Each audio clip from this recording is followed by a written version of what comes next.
everybody. Yeah, I just wanted to say that I watched the Kamala Harris acceptance speech last night, and of course it was like the middle of the night over here in the EU. And but it was wonderful. It was a wonderful speech, and I feel so happy for women in general because it's not every day a woman is nominated to that position in the country. And in fact, it's less likely than any other possibility. But but I'm excited for women. I'm excited for the everyday person. Most Americans, whether we live in the U.S. or outside of the U.S., actually agree with her message. And although there's a small percentage of people in the U.S., the minority, let's just say that a significant minority that might disagree with that message, I think if they learn to give it a chance, they will find out that they're included in the message also. And so don't ever forget that, especially if you call yourself an American, don't forget that you're included in the message. No one's talking about taking away your rights. Not really, not the way you're talking about taking away people's rights. Not the way Project 2025 talks about taking away people's rights. Um, and when we say rights, we mean democratically, rights from the republic or rights from the democracy or rights from both, right? Inherited from these American features, in our society. Um, I love the fact that it's also not just about women, um, but I understand, and I think most reasonable people understand when we're talking about discrimination, we are definitely talking about women in the country, in the United States of America, historically. So we're also talking about others like African Americans, Black Americans who were stripped, who had no rights that white men had at that time and didn't even have the rights that white women had at that time.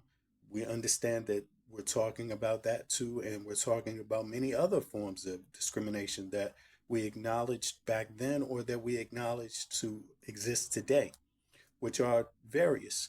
Um, I think most people understand the message.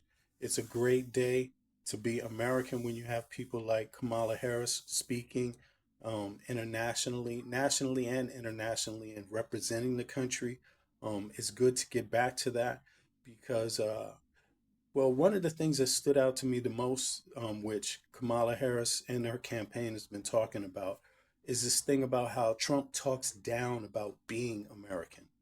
He talks to, I mean, it's confusing because, I live in the EU, although I'm American born and raised, I'm from America generations back from when the country was founded, my family, right? But when you hear Trump talk about being American, I almost don't understand it living outside of the US myself as an American because I can tell you Americans outside of the US, Americans are very well respected around the world.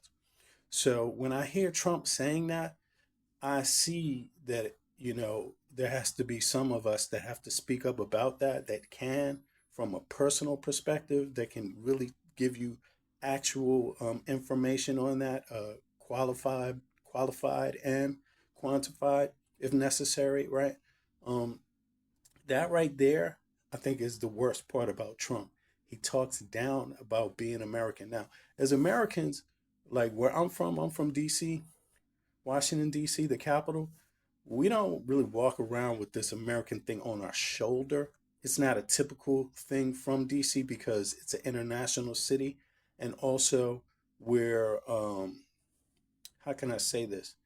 We do understand that our country has a reckoning with its own history also, and not just our country, but the entire Americas for that matter, and other parts of the world, Europe, Asia, Africa as well. We all have reckonings with history, so we don't always wear our flag on our shoulder. But Trump has given us an opportunity for all of us to feel like, no, we need to at least protect the ideals that we hold and we value from our country. And so if you're going to hold your flag up now, hey, I understand it. If you're going to chant American now for Kamala Harris, USA, USA, I understand it. Um, the last thing I want to say is that uh, don't don't let the trolls on the internet keep your spirits down, because a lot of these trolls are paid for. These are people that are not, if you just need to ask them, where are you writing from? What country are you from? Especially when you see them write something that really we know as American doesn't sound American or doesn't make sense as an American, right? So don't let this kind of troll activity, which is heavily funded, a lot of it is foreign influenced as well. A lot of it. Don't let these groups get your spirits down. Let's take America back. Let's take the U.S. back, actually. Let's take the U.S. back. Let's make our relations better with our South American and Central American brothers and sisters who are also American, right? And let's make things correct with the world with a sensible leader that is from a party with a real comprehensive understanding of leadership and civil and human rights.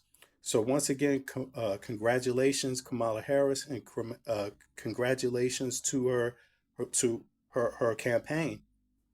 Um, and thank you to President Biden for having the wisdom to understand the difference between self and nation.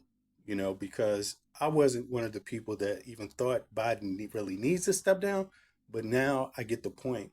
I thought Biden's perfectly fine with governing, but I see the point in history where something also can be added to this. And there's no better person but Kamala Harris to do that right now. So peace, everybody. Thanks for supporting my channel. I'm only trying to grow it and make it better. If you want to be a part of that, hit me up, write me. You can find my email address, and if I don't write back, just write again or remind me in the comment section to check my email. Appreciate y'all. Peace.